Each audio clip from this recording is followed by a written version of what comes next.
వందనాలు పాస్టర్ గారు. వందనాలు పాస్టర్ గారు.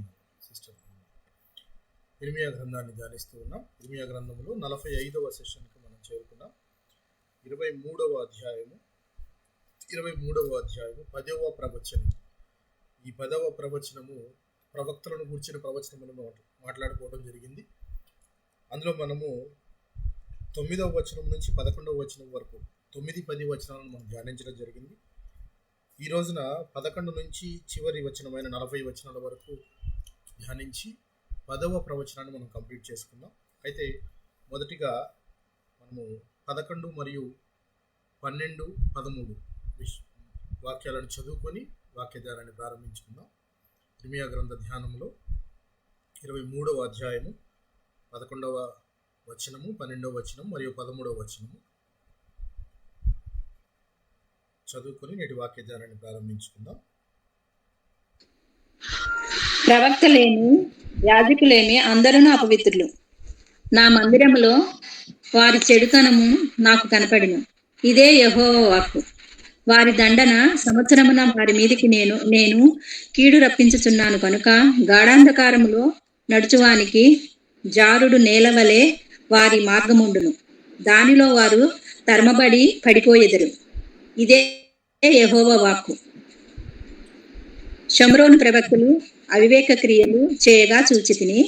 వారు బయలుపేరిట ప్రవచనము చెప్పి నా జనమైన ఇశ్రాయేలుతోనూ త్రోవ తప్పించిరి. చిన్న ప్రార్థన చేసుకుని వాక్య ధ్యానాన్ని కంటిన్యూ చేసుకుందాం. కృపా సత్య సంపన్నుడు అయిన మా ప్రియ పరలోకపు తండ్రి, పరిశుద్ధుడా, మీ పవిత్రమైన పాదాలు వందనాలు, వేలాది స్తుతులు, స్తోత్రములు తండ్రి. మరి ఒక దినము నాయన మా జీవితంలో అనుగ్రహించి మీ యొక్క సన్నిధిలో మీ పాదాల చెంత మేమంతా ఇలాగన కూడుకొని లాగున మీరు చేసిన సహాయాన్ని బట్టి మీకు వందనాలు, స్తోత్రాలు తెలియజేసుకుంటున్నాం. జరగబో ప్రార్థన అంతా కూడా నాయన మీకు మర్యాదపూర్వకంగాను మహిమకరంగాను జరుగులాగాను దీవించి ఆశీర్వదించమని ప్రార్థిస్తాం. కూడి వచ్చిన ప్రతి ఒక్క విశ్వాస యొక్క కుటుంబాన్ని మీ కృపగలిగిన హస్తాలకు అప్పచెప్పుకుంటున్నాం. ఆయన అనుదినము మీ సన్నిధిలో మేము ఆత్మీయంగా ఎదుగుటకు నాయన ఎన్నో గొప్ప విషయాలను తండ్రి, మీ సజీవమైన మాటలను మేము నేర్చుకుంటూ ఉండగా తండ్రి, మాకు కావలసిన జ్ఞానమును దయచేయండి, కావలసిన దిశను నిర్దేశం చేయమని ప్రార్థించి వేడుకుంటూ ఈ ప్రార్థన అంతా కూడా ప్రభు యేసుక్రీస్తు వారి అతి పరిశుద్ధమైన నామములో అడిగి వేడుకొనిచున్నాము తండ్రి. ఆమేన్. ఆమేన్. ఆమేన్. ఇర్మియా గ్రంథము 23వ అధ్యాయము 9వ వచనం నుంచి 40వ వచనము దాకా ప్రవక్తలను గూర్చిన ప్రవచనం. దీనిలో మనము ముందుగా 9-10 వచనాలను మనం ధ్యానించడం జరిగింది. 9 మరియు 10 వచనాలను ధ్యానించడం జరిగింది. అందులో ఇప్పుడు చదువుకున్న వచనంలోనూ కూడా ప్రవక్తలేమి యాజకులేమి అందరూ అపవిత్రులు. ఒక మంచి ప్రవక్తకు ఉండవలసిన లక్షణాలు ఏంటి అని మనం మాట్లాడుకోవడం జరిగింది గత సెషన్లో. మీకు జ్ఞాపకం ఉందా? ఒక మంచి ప్రవక్తకు ఉండవలసిన లక్షణాలు ఏంటో జ్ఞాపకం ఉందా మీకు? ప్రవక్త అంటే ఏమని చెప్పుకున్నాం మనం? భవిష్యత్తు గురించి చెప్పే ఆయన ఓకే, ప్రవక్త ఆయన చెప్పింది నెరవేరాలి, ప్రతినిధి బోధకుడు ప్రజలకు చెప్పడం, స్పోక్స్ మెన్ అనుకున్నాము. మధ్యవర్తిగా ఉండడం, దేవుని ప్రతినిధిగా దేవుని మాటలను ప్రకటించాలి. అట్ ద సేమ్ టైం ఆయన ప్రకటించే వాటిలో కొన్ని ఫ్యూచర్లో జరగబోయే అంశాలు కూడా, కొన్ని ప్రెడిక్షన్స్ ఉంటాయి, జరగబోయే అంశాలు ఉంటాయి. ఇవన్నీ కూడా దేవుడు చెప్పినట్టు ప్రకటించాలని మాట్లాడుకున్నాం. అయితే మూడవదిగా అద్భుత కార్యాలు, సూచక క్రియలు కూడా చేసేవారిగా ప్రవక్తలను మనం అనేకమైన ప్రవక్తలను చూసాం. అయితే వీటి మూడిట్లోనూ కామన్గా ఉండవలసిన పాయింట్ ఏంటయ్యా అని మనం ఆలోచిస్తే వీళ్ళకి సోర్స్ ఎవరై ఉండాలి అని మనం మాట్లాడుకున్నాం. అంటే దేవుడు యెహోవాది. ఎవరు ఇన్ఫర్మేషన్ ఏది చెప్పినా అది దేవుడు చెప్పిందై ఉండాలి. ఒక పట్టణం గురించి ఏం చెప్పినా దేవుడు చెప్పిన మాట అయి ఉండాలి. లేక ఒక తెగ గురించి చెప్పినా అది దేవుడు చెప్పిన మాట అయి ఉండాలి.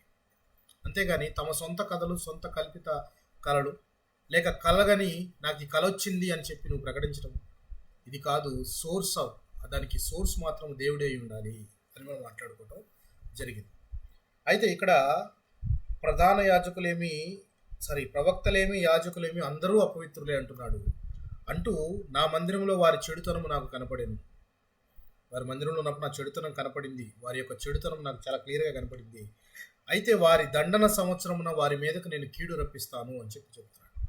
అంటే ప్రవక్తలు దేవుడు చెప్పిన మాటలు చెప్పడం ప్రవక్త పని అయితే, కొంతమంది ప్రవక్తలను చూసాము తమకు దేవుడు మాటలు చెప్పపోయినప్పటికీ వారు ప్రవక్త అనే హోదాలో వారికి తోచిన మాటలు చెప్పి ప్రజలను రాజులను తప్పుదోవ పట్టించేవారుగా కూడా ఉన్నారని చెప్పి మనం చూసాం. కొన్ని ఉదాహరణలు కూడా చూసాం లాస్ట్ టైం. మనం మికాయా అనే ప్రవక్త దగ్గర చూసాం. మనం యెహోషాపాతు మరియు ఆహాబ్ రాజు కాలంలో ఏకంగా ఆయన అయితే ఒక ఆయుధం తయారు చేసుకొచ్చి ప్రవక్త ఇదే ఆయుధంతో నువ్వు అందరినీ చంపుతావు అని చెప్పేసి ఆయన తీసుకొచ్చి చెప్పాడు. మరి వెంటనే యెహోవా ప్రవక్త అయిన మీకాయా అలా చెప్పలేదు. యుద్ధంలో వెళ్తే నువ్వు ఓడిపోతావని చెప్పు. అయితే ఇలాగా ఈ ప్రవక్తలు వారిని శిక్షించరేమో అనుకుంటున్నారేమో వారిని నేను శిక్షిస్తాను. ఎలా శిక్షిస్తానని చెప్తున్నాడు దేవుడు. చూడండి, గాఢాంధకారంలో నడుచువానికి, చీకట్లో నడుస్తున్నాడు. చీకట్లో నడిచే వ్యక్తికి ఆ నేల జారిపోయే నేలగా ఉందనుకోండి, చీకటి అంటే అసలు ఏం కనపడదు, తడుముకుంటూ వెళ్తూ ఉంటాం. ఇక నేల కూడా జారుతూ ఉందంటే అతనికి ఎక్కడికి వెళ్తాడో కూడా తెలియదు అన్నట్టు. అలా దానిలో వారు తరుముబడి పడిపోయేది అని చెప్పి ఇదే యెహోవా వాక్కు అంటూ దేవుడు ఒక మాటను కోట్ చేస్తున్నాడు. షోమ్రోను ప్రవక్తలు అవివేక క్రియలు చేయగా చూచితిని, వారు బయలుపేరిట ప్రవచనం చెప్పి నా జనమైన ఇశ్రాయేలును త్రోవ తప్పించిరి. ఇదో పాయింట్. యెరూషలేము ప్రవక్తలు ఘోరమైన క్రియలు చేయగా నేను చూచితిని, వారు వ్యభిచారులు, అసత్యవర్తనులు, ఎవడును తన దుర్మార్గత నుండి మరలక దుర్మార్గుల చేతులను బలపరుచుదురు. వారందరూ నా దృష్టికి స్వతమవలే అయిని, దాని నివాసులు గొమర్రవలేనైది. ఇక్కడ ఇద్దరు ప్రవక్తలు కనబడుతున్నారు. దేవుడు కోట్ చేస్తున్న వాటిలో ఏ ఇద్దరు ప్రవక్తలు కనబడుతున్నారంటే షోమ్రోను ప్రవక్తలు కనబడుతున్నారు. మరి ఒకళ్ళు ఎవరండి? యెరూషలేం ప్రవక్తలు కనబడుతున్నారు. ఎందుకు దేవుడు ఇట్లాగా ఇద్దరు ప్రవక్తలను కోట్ చేస్తున్నాడు? ప్రవక్తలు అందరూ అంటే సరిపోతుందా? సరిపోదా? ఎందుకు షోమ్రోను ప్రవక్తలు లేక యెరూషలేం ప్రవక్తలు అని చెప్తున్నాడు?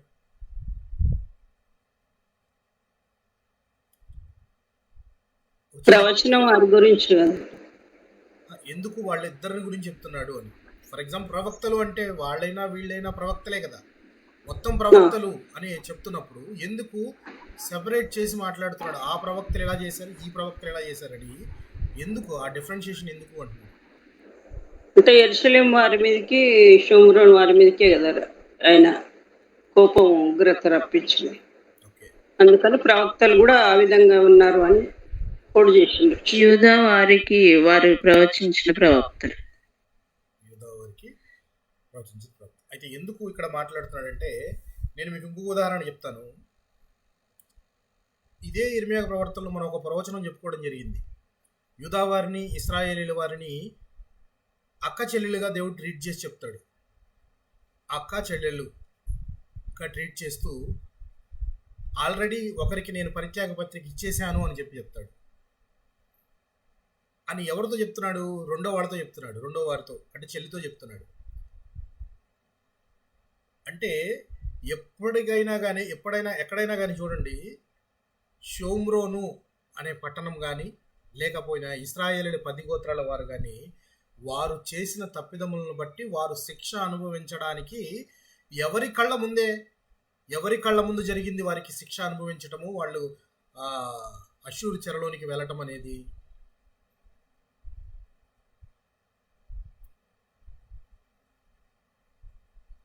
ఫర్ ఎగ్జాంపుల్ అన్నదమ్ములు ఇద్దరు ఉన్నారనుకోండి, అన్న తమ్ముడు ఇద్దరు తప్పు చేశారు. అన్న చేసిన తప్పుకి తండ్రి వచ్చి కొడుతున్నాడు. ఏ రేంజ్లో కొడుతున్నాడో చూసి తమ్ముడికి అర్థమవుతుందా లేదా, అంటే ఈ తప్పుకి ఈ రేంజ్లో శిక్ష ఉంటుంది అనేది అతనికి స్మరణకు వస్తుందా, ఆ థాట్ అనేది అతనికి వస్తుందా లేదా? వస్తుంది. ఇక్కడ ఎందుకు మీకు చెప్పారంటే ప్రవక్తలు అని మొత్తం ఒకసారి చెప్పొచ్చు, కానీ షోమ్రోను గురించి లేక షోమ్రోనులో ఉన్న ప్రవక్తలు, ఈ విధంగా తప్పు చేస్తే యెరూషలేములో ఉన్న వాళ్ళే తక్కువేం కాదు, వాళ్ళు కూడా తప్పు చేశారు.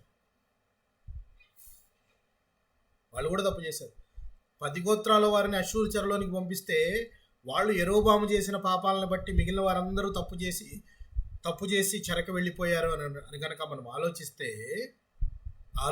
యూదావారేం తక్కువేం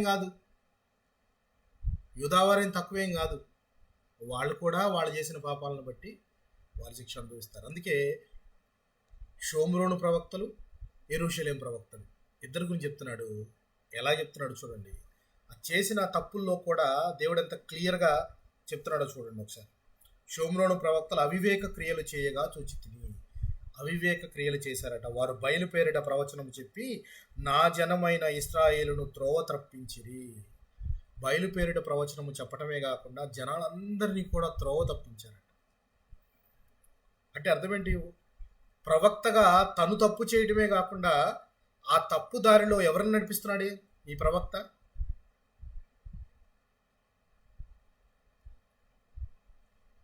ఎవరు నడిపిస్తున్నాడు ప్రవక్త? ప్రజలందరినీ కూడా. ఎందుకంటే ఈ పాయింట్ గుర్తుపెట్టుకోండి.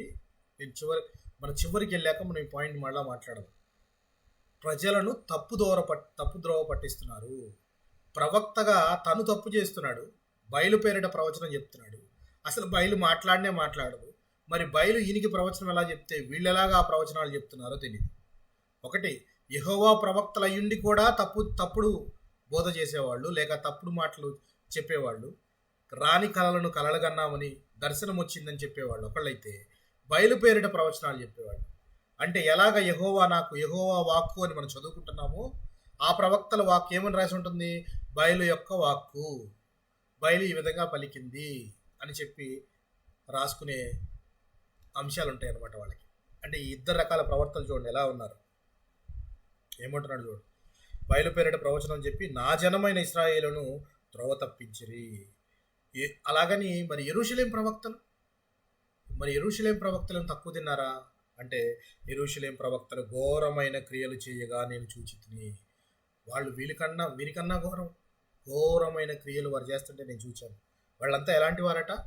వారు వ్యభిచారులు. వారంతా ఎవరు? వ్యభిచారులట. మరియు అసత్యవర్తనులు అంటే అబద్ధాలు మాట్లాడేవాళ్ళు. ఎవడనూ తన దుర్మార్గత నుండి మరలక దుర్మార్గుల చేతులను బలపరుచుదురు. వారందరూ నా దృష్టికి సొదమ వలెనైది, దాని నివాసులు గొమర్రా వలెనైది. వాళ్ళంతా దుర్మార్గులట. వ్యభిచారులే కాకుండా, అసత్యవర్తనులే కాకుండా దుర్మార్గులట. అంటే దుర్మార్గం చేయడానికి ఎంతకైనా తెగిస్తారు అని చెప్పి ఇక్కడ చెప్తున్నాడు. ఇది ఇక్కడ ఇర్మియా గ్రంథంలో ఇప్పుడు దేవుడు అంటమేనే కాదు, ఇది యెహోవా వాక్కు అని మనం చదువుకుంటున్నాం. దేవుడు ఇర్మియా గారితో మనకి మాటలు చెప్తున్నాడు. కానీ ఇవే మాటలు మిగిలిన ప్రవక్తలు కూడా చెప్పారు. ఇదేం కొత్త కాదు. మిగిలిన ప్రవక్తలు ఎవరు చెప్పారు? జఫన్యా గారు చూడండి. జఫన్యా గారు ఏమన్నారు చూడండి. జఫన్యా గ్రంథము 3వ అధ్యాయము 4వ వచనం చూద్దాం. జఫన్యా గ్రంథము 3వ అధ్యాయము 4వ వచనం చూద్దాం.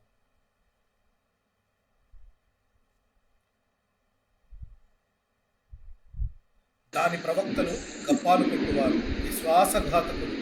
దాని యాజకులు ధర్మశాస్త్రము నిరాకరించి ప్రతిష్ఠిత వస్తువులను అపవిత్రపరుచులు. అయితే న్యాయము తీర్పు యెహోవా దాని మధ్యనున్నాడు. ఆయన అక్రమము చేయువాడు కాడు. అనుదినము తప్పకుండా ఆయన న్యాయ విధులను బలపరుచును. ఆయనకు రహస్యమైనది ఏదీ లేదు. మరియు వాళ్ళు ఎలాంటి వాళ్ళని చెప్తున్నాడు ఇక్కడ? దాని ప్రవక్తలు గప్పాలు కొట్టువారు మరియు విశ్వాసఘాతకులు. ఇది యెరూషలేం ప్రవక్తలేనా అని డౌట్ వస్తే మీరు 3వ అధ్యాయం 1వ వచనం చదువుకోవచ్చు.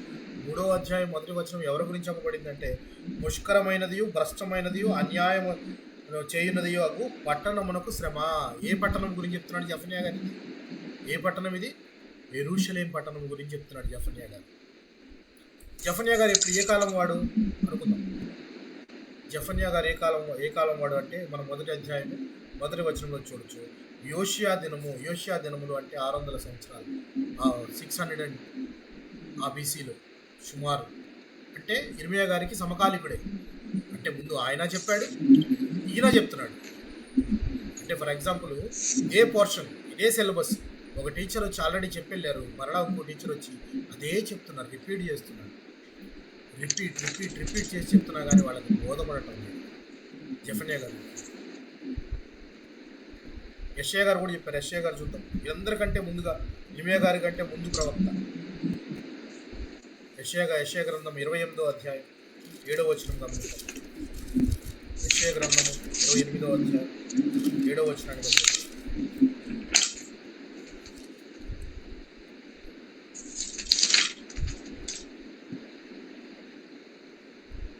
అయితే వీరును ద్రాక్షరసము వలన సొక్కి సోలుదురు, మద్యము వలన తత్తరపడుదురు. యాజకులేమి ప్రవక్తలేమి అందరూ మద్యం వలన సొక్కి సోలుదురు. ద్రాక్షరసము వారిని మృంగివేయుచున్నది, మద్యం వలన తత్తరపడుచున్నారు. దర్శనము కలుగునప్పుడు సోలుదురు, తీర్పు తీర్చు కాలమున తత్తరపడుదురు. తీర్పు తీర్చే కాలమున తత్తరపడతారట. భక్తులో ఉంటే నీకు దర్శనాలు ఎలా కలుగుతాయి? దర్శనం కలిగి ఉన్న సమయంలో, దేవుడు దర్శనం ఇద్దామనుకున్న సమయంలో వీరు మత్తులై ఉంటున్నారట. దేవుడు ఇద్దామనుకున్న సమయంలో మత్తులై ఉంటున్నారు. త్రాగుబోతులు వీళ్ళు. అంత భయంకరమైన స్థితిలో ఉన్నారు ఈ ప్రవక్తలు కానీ యాజకులు కానీ. ఇది ఇర్మియా గారు చెప్పారు. ఇర్మియా సమకాలికుడైన జెఫన్యా గారు చెప్పారు. వీళ్ళకంటే ముందు ప్రవక్త అయిన యెషయా గారు కూడా ఇదే చెప్తున్నాడు. ఇర్మియా గారు 14వ అధ్యాయంలో కూడా మనం చూసాం, సమాధానం లేని చోట సమాధానము అని ప్రకటిస్తూ ఉంటారు ఈ ప్రవక్తలు అని చెప్పేసి. మీకా గారు కూడా ప్రవర్తించారు దీని గురించి. చూద్దాం, మీకా గ్రంథం 3వ అధ్యాయము 11వ వచనం చూద్దాం. 3వ అధ్యాయం 11వ వచనాన్ని గమనిద్దాం.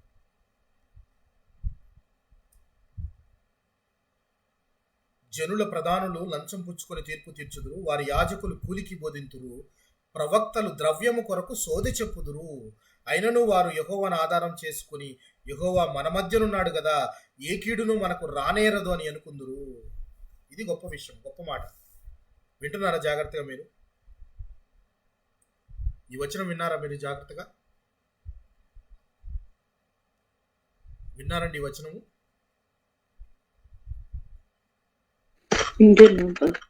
జాగ్రత్తగా విన్నారా? ఏమంటున్నారు? మీకా గారు అయితే ఏమంటున్నాడంటే, ఏకంగా డబ్బు తీసుకొని ప్రవచనం చెప్తారట, సోది చెప్తారు. అంటే అర్థం, నీకు ప్రవచనం కావాలా, దేవుడు ఏం చెప్పాడో కావాలా, నాకు కొద్దిగా డబ్బులు ఇస్తే నేను చెప్తానని చెప్పేసి ఎలాగ వీళ్ళు లంచం పుచ్చుకొని ప్రవక్తలు ద్రవ్యము కొరకు, ద్రవ్యం అంటే ఏంటి? డబ్బు. ద్రవ్యము కొరకు సోది చెప్పుదురు. అంటే ప్రవక్తలు దేవుడు తమకు తెలియజేసిన వాటిని ఫ్రీగా చెప్పాలా, డబ్బులు తీసుకొని చెప్పాలా? ఫ్రీగా చెప్పాలి. అదే వారికి ఫ్రీగా దేవుడు ఇచ్చాడు. ఎందుకంటే దేవుడు ఇచ్చాడు అంటే ఇక్కడ మన పాయింట్ గుర్తుపెట్టుకోవాలి. దేవుడు అందరికీ ఇస్తాడా? ఇది ఎవరో కొంతమందికే ఇస్తాడా?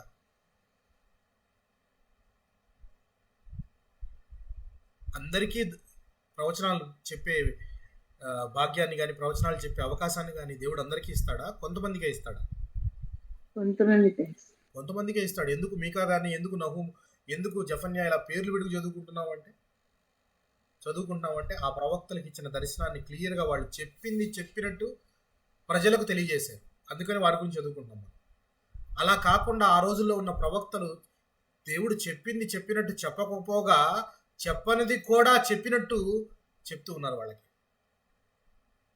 ప్లస్ ద్రవ్యము, లంచం పుచ్చుకొని సోది చెప్తున్నారట.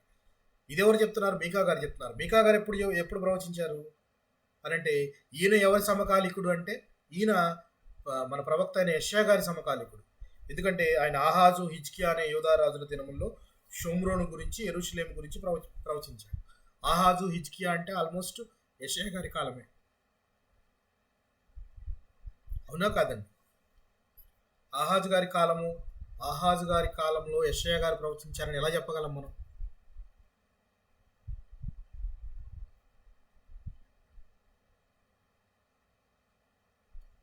మీ జ్ఞాపకం ఉందా ఏమన్నా? ఆహాజు గారి కాలంలోనే యెషయా గారు ప్రవచించారని ఎలా చెప్పగలరు?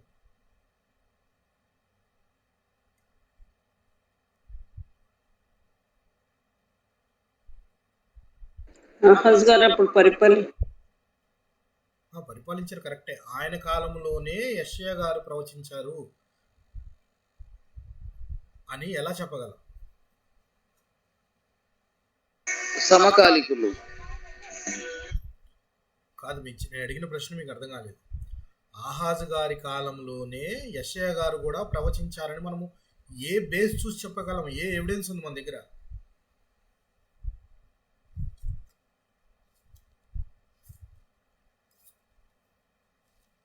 ఏం చూసి చెప్పగలం?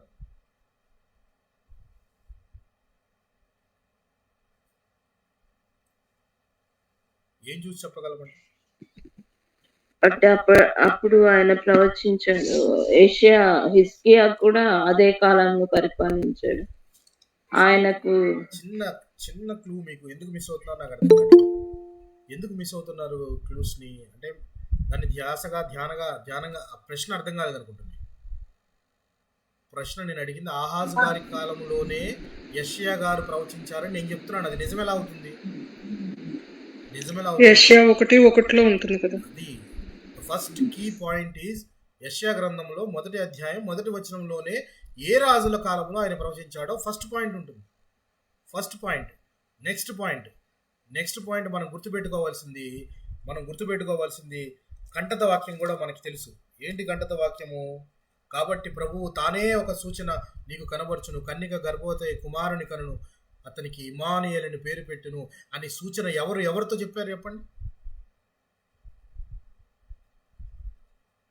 యెషయా ఆహాజ్తో చెప్తాడు. యెషయా గారు ఆహాజుతో చెప్పిన మాటలు.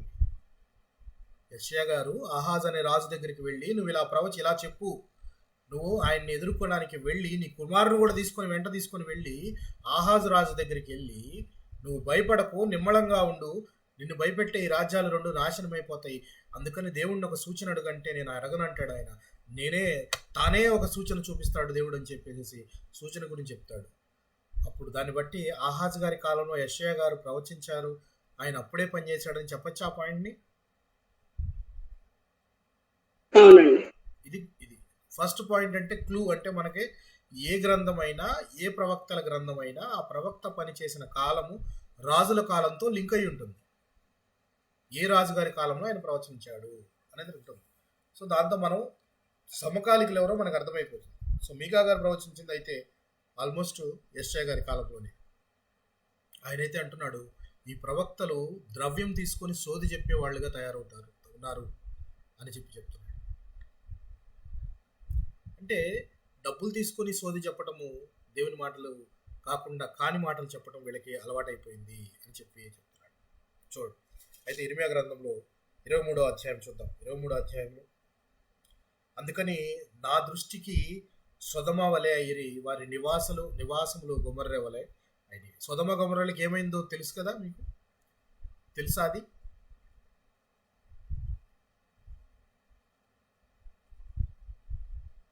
సొదమ గొమర్ర పట్టణాలకు ఏమైందో దేవుడు ఏం చేశాడో తెలుసా?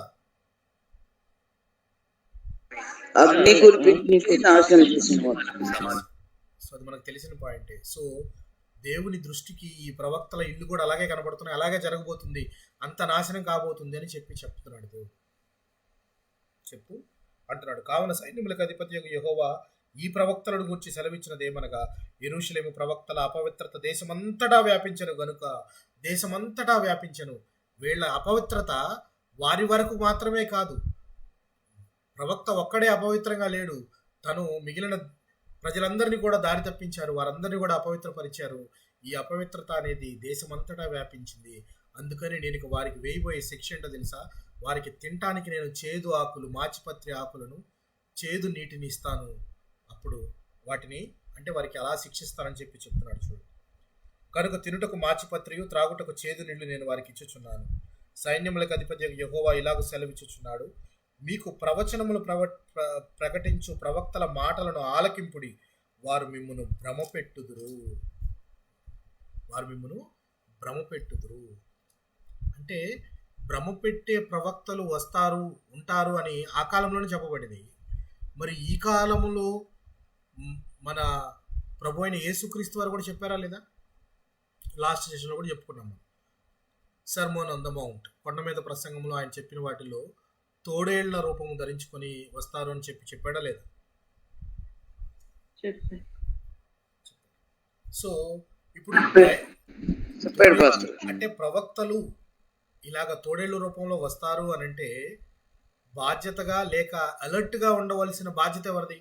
ఇప్పుడు ఫర్ ఎగ్జాంపుల్ ఎవరైనా ప్రకటించారు, దొంగలు ఎక్కువయ్యారు ఈ ప్రాంతంలో, జాగ్రత్తగా ఉండండి అంటే తలుపులు వేసుకోకుండా మీరు తాళాలు వేసుకోకుండా ఉంటే బాధ్యత ఎవరిదవుతుంది?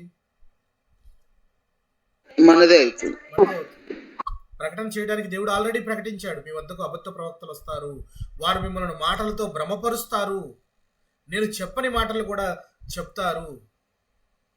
అలాంటి వాటి గురించి మీరే జాగ్రత్త పడాలి, మీరు జాగ్రత్తగా ఉండాలి. మీరు జాగ్రత్త పడాలి అని అంటే, వాటి నుంచి మీరు తప్పించుకోవాలి అని అంటే మీ దగ్గర ఉన్న ఆయుధం ఏంటి?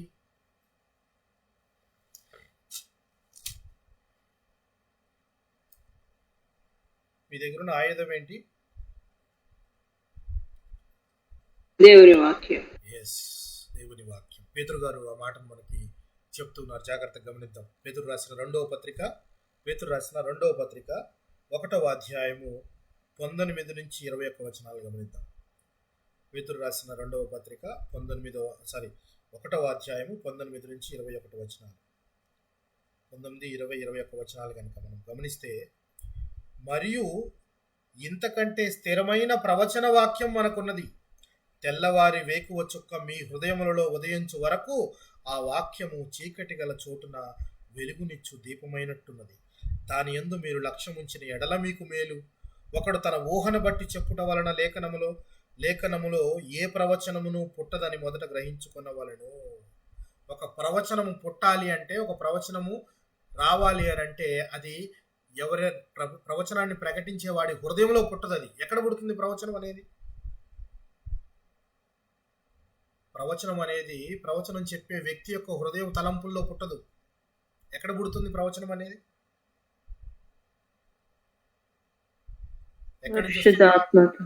దేవుడు ఇస్తాడు. చూడండి, అది కూడా ఆయన రాశాడు. అందుకే ఒకడు తన ఊహను బట్టి చెప్పుట వలన లేఖనంలో ఏ ప్రవచనము పుట్టదని మొదట గ్రహించుకునవలెను.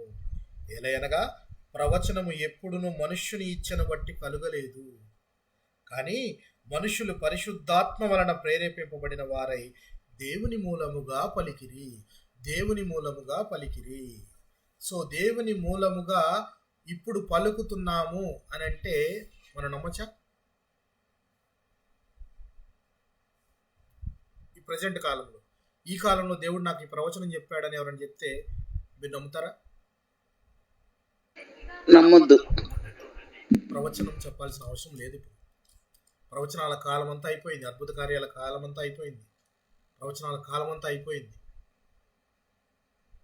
ఇప్పుడు విశ్వాసంలో కృపకాలం నడుస్తుంది. విశ్వాసంతో మనము ఎరిగి దేవుణ్ణి ప్రార్థిస్తే ఎవరి ప్రార్థన అయినా వింటాడు దేవుడు. ప్రవక్తలు ప్రతినిధులుగా ఉన్నారు, ప్రతినిధులుగా దేవుని మాటలు మనకు తెలియజేస్తూ ఉన్నారు. ఇప్పుడు ప్రతినిధి అవసరం లేదు, మన ప్రభువే మనకు ప్రతినిధి. అన్ని పోర్షన్స్, అన్ని వీటిని దేవుడే ఫిల్ చేస్తున్నాడు. చూడండి, ప్రభు అయిన క్రీస్తే ఫిల్ చేస్తున్నాడు. ఒక ప్రతినిధి, ఒక యాజకుడు, ఒక ప్రవక్త, ఒక రాజు, ఒక కాపరి, ఒక బోధకుడు, ఇంకేమున్నాయి ప్రభు గురించి?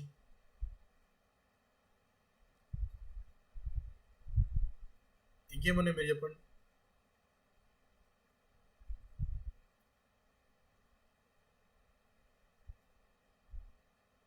బోధకుడు తర్వాత తండ్రి, స్నేహితుడు, ఇంకా కాపరి చెప్పాను,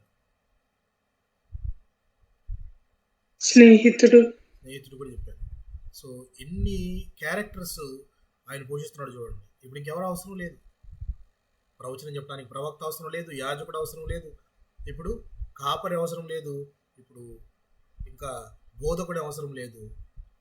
అయితే వాటిని సంగతులు వివరించడానికి కొంతమంది బోధకులు అంటూ కొంత మనకు కావాలి నేర్చుకోవడానికి దేవుని జ్ఞానాన్ని. బోధకుడు అని అంటే అప్పట్లో ఉన్న రబ్బూని అని పిలిచే బోధకుడా, ఆ బోధకుడు అవసరం లేదు. ఎందుకంటే అంతా విడమరిచి విశదీకరించి మరి రాసి వెళ్ళి. సో ఇక్కడ మనం ఆలోచిస్తే భ్రమ పుట్టించేవారు మన దగ్గరికి వస్తారు, అందుకని జాగ్రత్తగా ఉండండి మీరు అని చెప్పి పేతురు గారు కూడా చెప్తున్నారు. నిజమైన ప్రవచనం అనేది ఒకటి హృదయంలో పుట్టదు, అది దేవుని వలన పరిశుద్ధాత్మ వలన ప్రేరేపణ కలిగి దేవుని చేత అతనికి ఇవ్వబడుతుంది అని చెప్పి చెప్తున్నారు. భ్రమ పుట్టిస్తూ ఉంటారు. సో చూడండి, గమనిద్దాం. చూడండి, వారు నన్ను తృణీకరించు వారితో మీకు క్షేమం కలుగునని యెహోవా సెలవిచ్చిననియు, ఒకడు తన హృదయ మూర్ఖత చొప్పున నడువగా వానితో మీకు కీడు రాదనియు చెప్పుచు యెహోవా ఆజ్ఞను బట్టి మాటలాడక తనకు తోచిన దర్శనమును బట్టి పలుకుదురు. తనకి ఏ దర్శనం, తనకి ఏది తోస్తే అది నోట్లో నుంచి చెప్పడం అనేది వాళ్ళకి చాలా ఈజీ అయిపోతుంది. అట్లా ఇది చాలా సింపుల్ అనుకుంటారు. ఇందాక మనము ఈ ప్రవచనంలో చూసాం. ఏ ప్రవచనంలో? మీకా గ్రంథంలో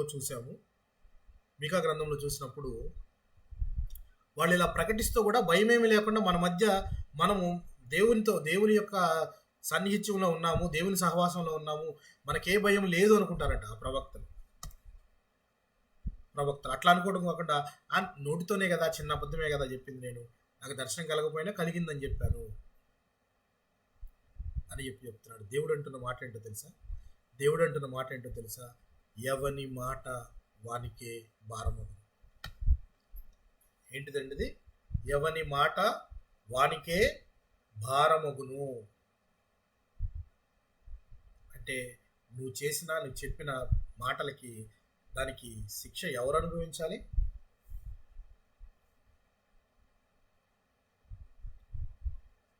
చూడండి, యెహోవా మాట విని గ్రహించినట్టు ఆయన సభలో నిలిచివాడెవడు? నా మాటను గ్రహించినట్టు దాన్ని లక్ష్యం చేసిన వాడెవడు? ఆయన మహోగ్రత పెనుగాలి బయలు వెళ్ళుచున్నది అని చెప్తూ 21వ వచనం కనుక గమనిద్దాము. నేను ఈ ప్రవక్తలను పంపకుండినను వారు పరిగెత్తి వచ్చుదురు, నేను వారితో మాటలాడకుండినను వారు ప్రకటించెదరు. వారు నా సభలో చేరిన వారైన ఎడల వారు నా మాటలు నా ప్రజలకు తెలియజేతురు. దుష్క్రియలు చేయక వారు దుర్మార్గమును విడిచిపెట్టినట్లు వారు త్రిప్పియుందురు. ఇదే యెహోవా వాక్కు. చూడండి, దేవుడు అంటున్నాడు, దుర్మార్గంతో కూడిన ప్రవక్తలు పరిగెత్తుకుంటూ వస్తారట మీ దగ్గరికి. పరిగెత్తుకుంటూ వచ్చి నేను చెప్పని మాటలు కూడా మీకు దేవుడే చెప్పాడని చెప్పి తిప్పివేసి చెప్తూ ఉంటారండి.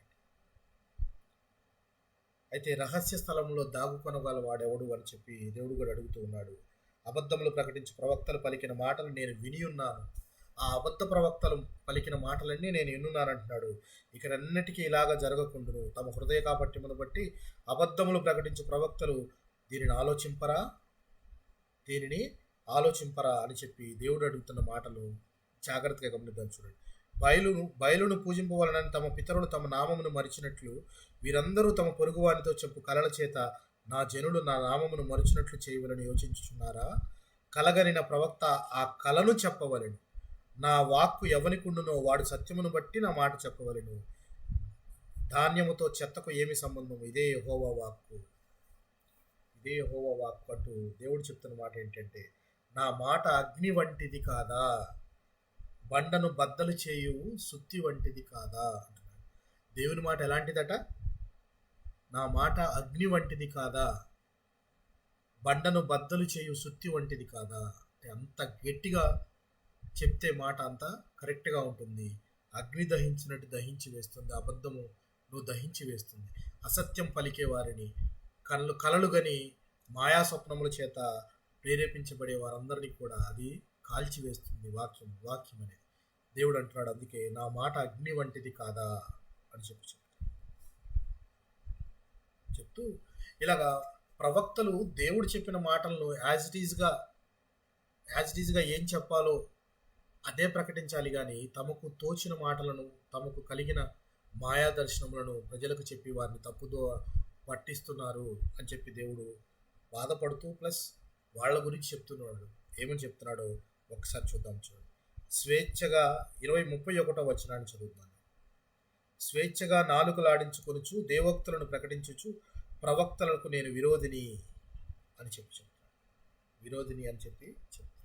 చెప్తూ దేవుడు అంటున్న గొప్ప మాట ఇక్కడ మనం ఒకటి గమనించవచ్చు. ఏంటో తెలుసా? 33వ వచనము 34వ వచనాన్ని ఒకసారి గమనిద్దాం. మరియు ఈ జనులలో ఒకడు ప్రవక్తయే గాని యాజకుడే గాని యెహోవా భారమేమి అని నిన్ను అడిగినప్పుడు నీవు వారితో ఇట్లనము, మీరే ఆయనకు భారము, మిమ్మును ఎత్తి పారవేతును. ఏంటి ఇక్కడ ఒక రకంగా ఇక్కడ ఆలోచిస్తే మనము యెహోవా భారమేమి అని నిన్ను అడిగినప్పుడు ఒక ప్రవక్తను కానీ లేక ఒక యాజకుడినే కానీ సామాన్యుడినే కానీ ముగ్గురు ఎవరినైనా ప్రవక్తనైనా యాజకుడినైనా సామాన్యుడైనా యెహోవా భారమేమి అని నిన్ను అడిగినప్పుడు అనుంది. యెహోవా భారము అంటే ఏంటి? ఇక్కడ మనము ఇంగ్లీష్లో చూస్తే బర్డెన్ ఆఫ్ ద లార్డ్ అని ఉంటుంది. ఏంటి బర్డెన్ ఆఫ్ ద లార్డ్ చెప్పండి?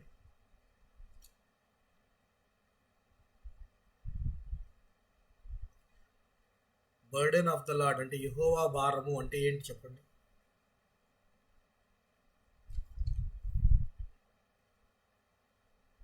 యెహోవా భారము అంటే ఆత్మల సంపాదన అనుకుంటున్నాను. ఇంకా ఎవరైనా యెహోవా భారము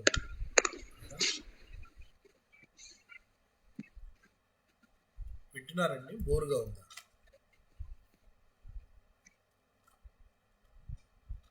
ఆయన ఆజ్ఞలు గైకొని ఆయన వెంబడించడం. యెహోవా భారము అనేది మనము కొన్ని వచనాలు చూద్దాం. నిర్గమకాండము 2వ అధ్యాయం 11వ వచనం. జాగ్రత్తగా వినండి. నిర్గమకాండము 2వ అధ్యాయం 11వ వచనం గమనిద్దాం. ఆ దినములలో మోషే పెద్దవాడై తన జనుల యొద్దకు పోయి వారి భారములను చూచెను. అప్పుడు అతడు తన జనుల్లో ఒక హెబ్రీయుని ఒక ఐగుప్తుని కొట్టగా చూచెను. ఇక్కడ ఆ దినముల్లో మోషే పెద్దవాడై ఏం చేస్తున్నాడు? జనాల వద్దకు వెళ్ళి ఏం చేస్తున్నాడు? ఇక్కడ మోషే గారు ఆ దినముల్లో మోషే పెద్దవాడై తన జనుల యొద్దకు పోయి వారి భారములను చూచెను. వారి భారములను చూచెను అంటే వాడు పడుతున్న బాధలన్నీ చూశాడు. అదే 5వ అధ్యాయం 4వ వచనం ఒకసారి చూద్దాం.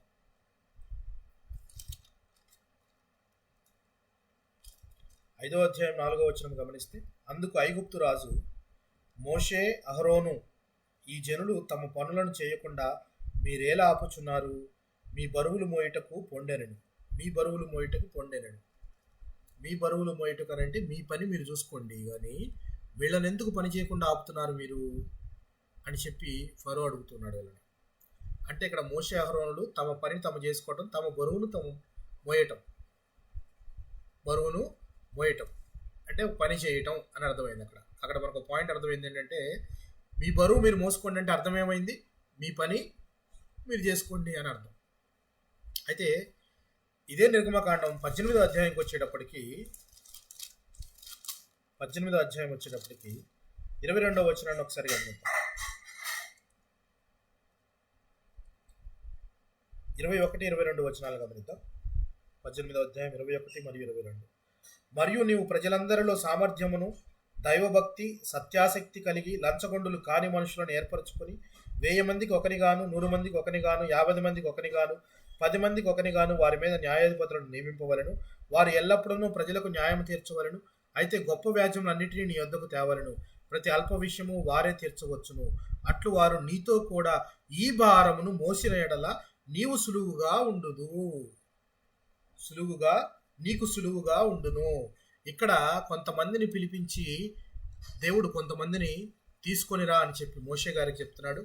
ఆ తీసుకొచ్చే వ్యక్తులు ఎలాగై ఉండాలని చెప్తున్నాడు? దైవభక్తి కలిగి ఉండాలి, సత్యాసక్తి కలిగి ఉండాలి, లంచగొండులు కాని మనుషులను తీసుకొని వస్తే వారిని కొంతమందిని న్యాయాధిపతులుగా ఏర్పాటు చేస్తే ఏమవుతుందని చెప్తున్నాడు దేవుడు? చెప్పండి.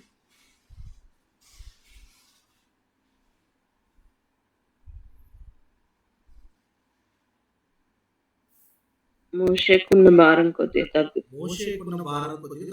కానీ అసలు మోషేకు ఆ భారం ఇచ్చింది ఎవరు? దేవుడు. అంటే యెహోవా భారం అంటే అర్థమేమని అర్థం?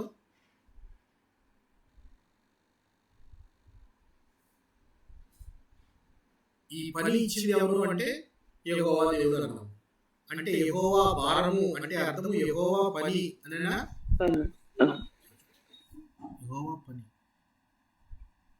న్యాయం తీర్చే పని మోషేకు ఎవరిచ్చారు? దేవుడిచ్చాడు. లేకపోతే ఆయన అసలు ఎక్కడుండేవాడు? ఎక్కడో మిద్యానులో తన మామ దగ్గర మందను కాస్తూ ఉండేవాడు. ఎక్కడో మందను కాసుకుంటున్న మోషేని తీసుకొని వచ్చి తన జనులైన వారికి విమోచన కలిగించడానికి ఈయన ఎన్నుకొని వారి ద్వారా ఆయన తీసుకొని వస్తూ వారిలో కలిగిన తగాదలన్నీ తీర్చడానికి ఈయన ఒక్కడే బరువు మోయలేకపోతున్నాడు అని చెప్పి బరువును దేవుడు షేర్ చేస్తూ ఉన్నాడు. మిగిలిన వారికి కూడా నీకు సులువుగా ఉంటుంది అంటూ ఉన్నాడు. అంటే యెహోవా భారము అనగా అర్థం ఏమైంది మీకు ఇప్పుడు చెప్పండి? దేవుని పని. దేవుని పని. ఇప్పుడు ఇక్కడ మనం చూసినప్పుడు బర్డెన్ ఆఫ్ ద లార్డ్ అంటే అక్కడ యెహోవా భారము అని ఒక ప్రవక్తను కానీ ఒక యాజకుని కానీ ఎవరినన్నా అడిగితే ఏమంటున్నాడు దేవుడు అంటే అసలు మీరే నాకు భారము అని ప్రవక్తలను యాజకులను అంటున్నాడు దేవుడు. అంటే అర్థము యెహోవా ఒక భారము మనకు అప్పగిస్తే ఒక ప్రవక్తకు ఇచ్చిన పని ఏంటి దేవుడు అంటే తన మాటలను ప్రజలకు తెలియజేయటం అనేది దేవుడిచ్చిన పని. ఆ పనిని సక్రంగా చేయకుండా తిరిగి దేవుని నామానికే అవమానకరంగా దేవునికే భారముగా మారుతున్న ఈ ప్రవక్తలను చూస్తే దేవుడు అంటున్నాడు ఒక ప్రవక్తే కానీ ఒక యాజకుడే కానీ ఒక సామాన్యుడైనా కానీ యెహోవా భారం ఏమిటి అని అడిగినప్పుడు ఏమని చెప్పమంటున్నాడు దేవుడు? మీరే యెహోవా భారం. అంటే ఆయన ఒక పనప్ప చెప్తే తిరిగి మనం ఆయనకి పనప్ప చెప్తున్నాము. మనకు శిక్ష వేయడానికి లేక వీటన్నిటికీ తీర్పు తీర్చడానికి మనం చేసిన పనులను బట్టి క్రియలను బట్టి మనకి తీర్పు తీర్చడానికి మనమే మరలా ఆయనకి పని అప్పగిస్తున్నాం. యెహోవా భారం. మార్కు సువార్తలో యేసుక్రీస్తు వారు అన్న మాట ఏంటి? నీ సిలువను ఎత్తుకొని ప్రయాసపడి భారం మోసుకొంచున్న సమస్త జనులారా. మత్తయి సువార్తలో అలాగే మార్కు సువార్తలో 8వ అధ్యాయం 34వ వచనంలో ఏముంటుంది? నీ సిలువను ఎత్తుకొని నన్ను వెంబడించు. సిలువను ఎత్తుకొని వెంబడించడము అని అంటే ఏమని అర్థము? ప్రభువు చేసే పనిలో పాలుపంపులు పంచుకోవటమేనా? అవును పాస్టర్. ఇక్కడ యెహోవా భారము అనగానే యెహోవా చెప్పిన మాటలను ప్రవక్తలు ప్రకటించాలి. ఆయన చెప్పిన మాటలను ప్రకటించాలి అంటే అర్థం దేవుని పని చేయాలి. దేవుని పనిని సక్రమంగా చేయాలి. దేవుని పనిని సక్రమంగా చేయాల్సిన బాధ్యత వారికి ప్రవక్తలకు ఉంది. వాళ్ళు చేయలేదు, లంచగొండలుగా మారారు, డబ్బులు తీసుకొని సోది చెప్తున్నారు, మాయా స్వప్నములు కలలు దర్శనములు చెప్తూ ఉన్నారు. మరి ఇలాంటి వారిని గురించి దేవుడు మాట్లాడుతూ నేను ఒక పని అప్ప చెప్తే వారు నాకే భారంగా తయారయ్యారు. మిమ్మును బట్టి కదా నా నామము అన్ని జనుల మధ్య దూషించబడుతున్నది. అంటే దేవుడు ప్రభు అయిన క్రీస్తు మన క్రియల ద్వారా పడవలసింది పోయి మన మాటల ద్వారా మన క్రియల ద్వారా ఆయనకు అవమానం కలుగుతూ ఉంది.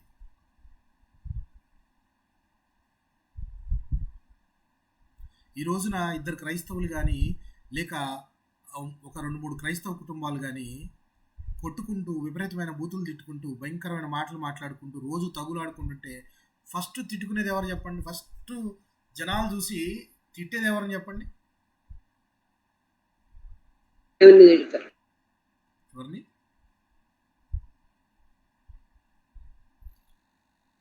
ఏమంటారు చెప్పండి? ఆ స్టేట్మెంట్ చెప్పండి. ఫర్ ఎగ్జాంపుల్ వాళ్ళు దేవుని పిల్లలు అంటారు, ఎప్పుడు పోట్లాడతారు. అదొకటి. మామూలుగా జనరల్ గా మాట్లాడితే పొద్దున్న లేస్తే బైబిల్ చదువుతారు, ప్రార్థన చేస్తారు, వీళ్ళు గొడవ పడతా ఉంటారు. క్రైస్తవులు ఏనా వీళ్ళు? అసలు వీళ్ళు క్రైస్తవులు అంట. మళ్ళీ క్రైస్తవులు అంటే ఇట్లాగే ఉంటారా? చూడండి, నన్ను నోడు తెరిస్తే భయంకరమైన మాటలు మాట్లాడుతున్నారు. వీళ్ళు క్రైస్తవులా? వీళ్ళు మాట్లాడుతున్నారా? వీళ్ళు దీన్ని చేసిన మాటలను బట్టి ఓవరాల్గా ఆ క్రైస్తవ్యం మీదే ఒక ఉద్దేశాన్ని ఏర్పాటు చేసుకుంటున్నారు చూసిన జనాలు. ఓహో, క్రైస్తవులంతా ఇంతే, వీళ్ళు ఎక్కడున్నా అయితే గొడవలు పెట్టుకుంటూ ఉంటారు, విపరీతమైన ఈ మాటలు మాట్లాడుకుంటారు, ఇలా బిహేవ్ చేస్తారని. అంటే దేవుని నామము మన వలన దూషించబడుతుంది.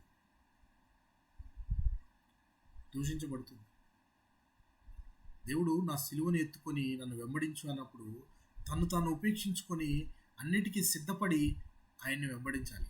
ఆయన వెంబడించినప్పుడు కేవలం వెంబడిస్తున్నాను అంటే సరిపోదు. వెంబడిస్తూ ఉన్నప్పుడు ఆయన ఉన్నప్పుడు ఏ మాటలు చెప్పాడో, ఆయన ఉన్నప్పుడు ఏం చేయమని చెప్పాడో ఆ మాటలను, ఆ ఆజ్ఞలను మనము చేస్తూ వెళ్తూ ఉంటే అప్పుడు మనం ఆ దారిలో ఉన్నట్టు, ఆయన బరువును మనం మోస్తున్నట్టు. ఏమని చెప్పాడు ఆయన? ఏమని చెప్పాడు ఆయన? మత్తయి సువార్త చివరి అధ్యాయం చివరి వచనం ఏముంటుంది? సమస్త జనులకు ప్రకటించమన్నారు. కాబట్టి మీరు వెళ్ళి సమస్త జనులను శిష్యులుగా చేయుడి. ఎవరి శిష్యులుగా చేయాలి? ఎవరికి శిష్యులుగా చేయాలి? దేవునికి. క్రీస్తుకు శిష్యులుగా చేయాలి. కానీ ఇక్కడ పాస్టర్లకు శిష్యులుగా చేసుకుంటున్నారు. ఎవరైతే బోధిస్తున్నారో వాళ్ళకి శిష్యులుగా చేసుకుంటున్నారు. ఈయన నా శిష్యుడండి, ఈయన నా దగ్గరే వాక్యం నేర్చుకున్నాడు, ఈయనకి అభిషేకం ఇచ్చింది నేనేనండి, ఈయనకి బాప్తిజం ఇచ్చింది నేనేనండి, వాక్యంలో నేర్పించినంతా నేనేనండి ఈయనకి అని చెప్పి శిష్యుడు అంటే ఇక్కడ దేవుడు చేయమంది ఎవరికి శిష్యులుగా చేయమంటున్నాడు? ప్రభు అయిన క్రీస్తుకు శిష్యులుగా చేయమంటున్నాడు. తండ్రి యొక్కయు కుమారుని యొక్కయు పరిశుద్ధాత్మ యొక్కయు నామంలోనికి వారికి బాప్తిజం ఇచ్చుచు నేను మీకు ఏ ఏ సంగతులను ఆజ్ఞాపించుతునో వాటన్నిటినీ గైకొనవలెనని, కొన్నిటిని కాదు, నేను చెప్పిన సంగతులన్నిటినీ గైకొనవలెనని మీరు వారికి బోధించుడి. మీరు వారికి చెప్పాలి ఆ మాటలన్నీ. బోధించుడి. నేను ఏమేమి సంగతులు చెప్పాను ఆ సంగతులన్నీ మీరు గైకొనాలని చెప్పి వారికి చెప్పాలి. సో ఆ చెప్పిన సంగతుల్లో మరి దేవుని సిలువ ఎత్తుకొని మనం ఆయన వెంబడించిన వారం అయితే మరి ఆయన సువార్తను ప్రకటించాలా వద్దా? ప్రకటించాలి. ఎందుకంటే యెహోవా భారాన్ని లేక యెహోవా చేయాలనుకుంటున్న పనిని, తండ్రి చేయవలసిన పనిని కుమారుడు వచ్చి కంప్లీట్ చేసి వెళ్ళాడు. లైక్ ఫర్ ఎగ్జాంపుల్ యోహాను సువార్త 5వ అధ్యాయము 17వ వచనంలో ఉన్న మాట మనందరికీ తెలిసిన మాట. ఏంటి మాట? నా తండ్రి ఇది వరకు పని చేయుచున్నాడు, నేను చేయుచున్నానని వారికి ఉత్తరం ఇచ్చాను. తండ్రి చేసిన పనిని ఎవరికి అప్పగించాడు? కుమారుడికి అప్పగించాడు. కుమారుడు ఏమంటున్నాడు? నా తండ్రి ఇంతవరకు పనిచేశాడు, ఆయన ఇక నుంచి నాకు అప్పగించాడు, ఆ పని నేను చేస్తున్నాను. నేను వెళ్తూ ఎవరికి అప్పగించాను అంటే నన్ను వెంబడించే వారందరికీ. సో దీన్ని బట్టి చెప్పండి, యెహోవా భారము అంటే అందులో మనమంతా పాలిభాగస్తులమై ఉంటామా, ఉండమా?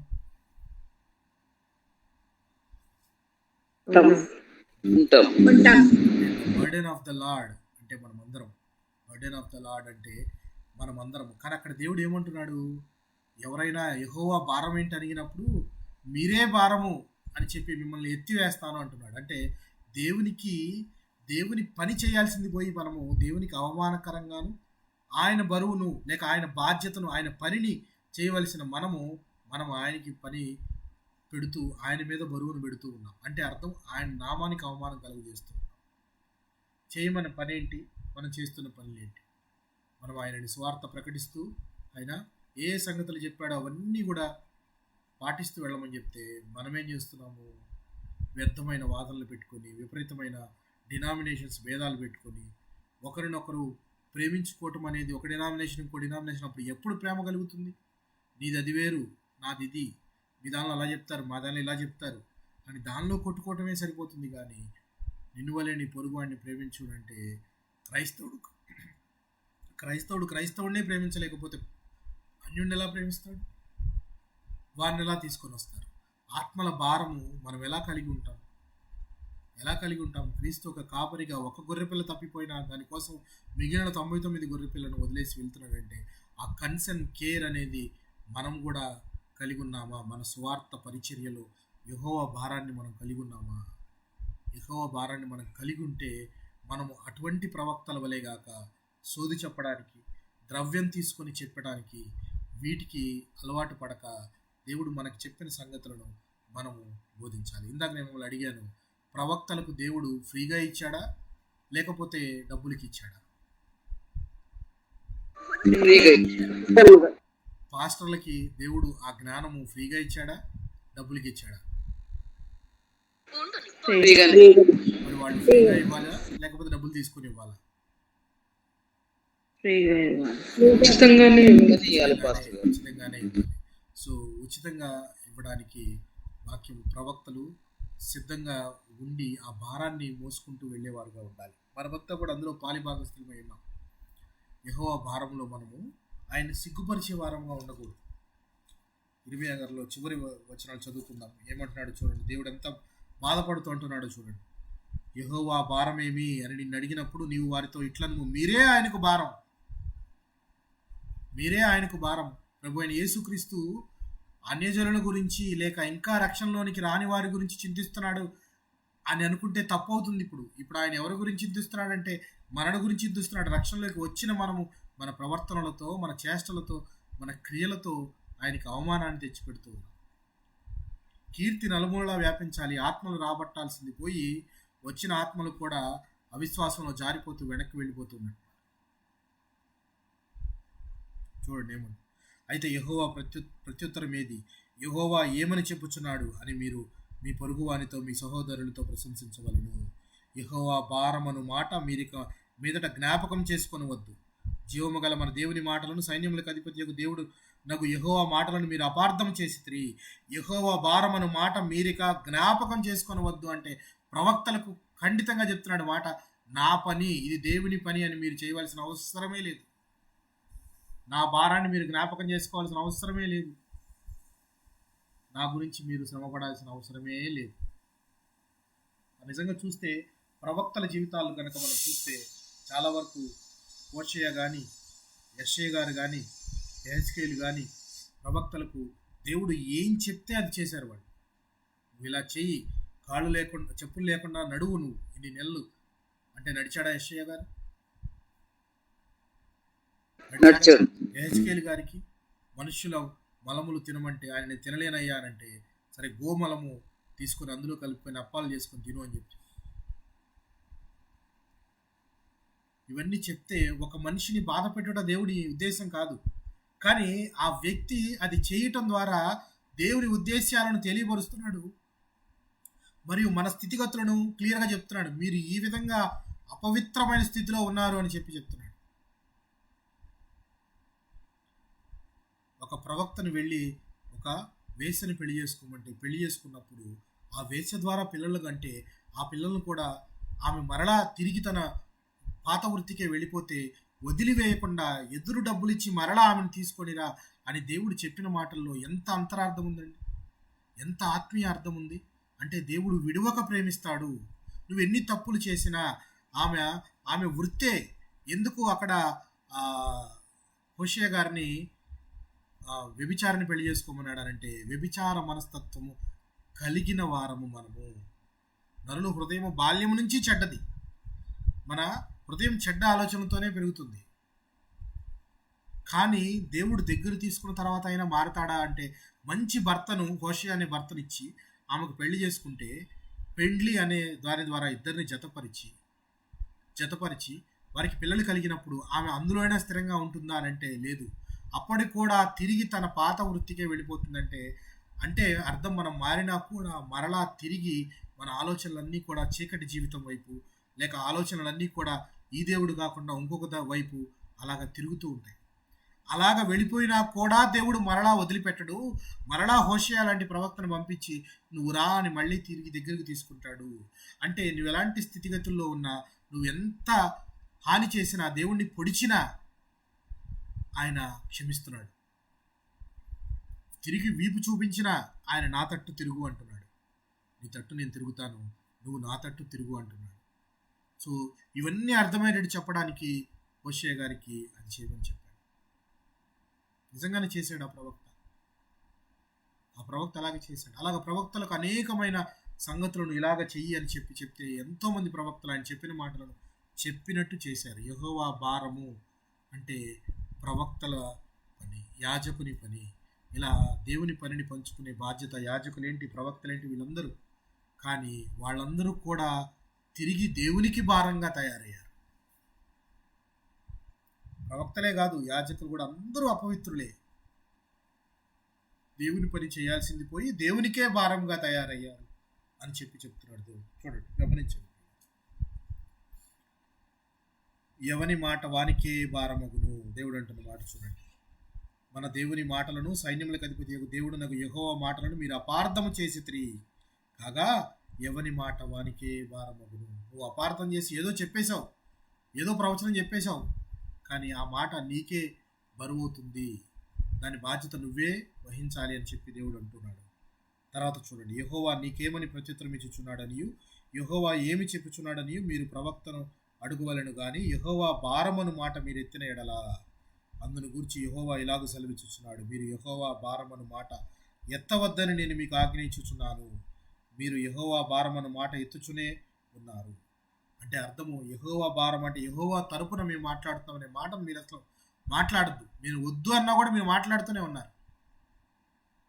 మీకు ప్రవచనం ఇవ్వలేదు, నేను మిమ్మల్ని పంపలేదన్నా కూడా మేము యెహోవా తరపున వచ్చాము, యెహోవా ప్రవచనం చెప్తున్నామని చెప్తూనే ఉన్నారు. మీరు అది మానుకోండి అని చెప్పి దేవుడు చెప్తున్నారు. మీరు అందును గురించి యెహోవా ఇలాగ సెలవిచ్చుచున్నాడు, మీరు యెహోవా భారమను మాట ఎత్తవద్దని నేను మీకు ఆజ్ఞ ఇచ్చినను, మీరు యెహోవా భారమను మాట ఎత్తుచునే ఉన్నారు కాగా నేను మిమ్మును ఎత్తివేయుచున్నాను. మీరు నా మాట వింటలేదు కదా, అందుకని నేను మిమ్మల్ని ఎత్తివేసేస్తున్నాను ఇక్కడి నుంచి అని చెప్పి చెప్తూ, మీకును మీ పితరులకు నేను ఇచ్చిన పట్టణమును నా సన్నిధి నుండి పారవేయుచున్నాను, ఎన్నడను మరువబడని నిత్యాపవాదమును నిత్య అవమానమును మీ మీదకి రప్పించను. అది ఎప్పుడూ లేని అవమానాన్ని, నిత్యము ఉండే అవమానాన్ని నేను మీ మీదకి రప్పించబోతున్నాను మీరు చేసిన పనులను బట్టి అని చెప్పి. సో ఇక్కడ ప్రవక్తలను గురించిన ప్రవచనములో మనం చూసాము, రాజుల గురించిన ప్రవచనము చూసాము, యెరూషలేము ప్రజలను గురించిన ప్రవచనాలు చూసాము, యెరూషలేము పట్టణంలో ఉన్న వారి గురించి చూసాము. సో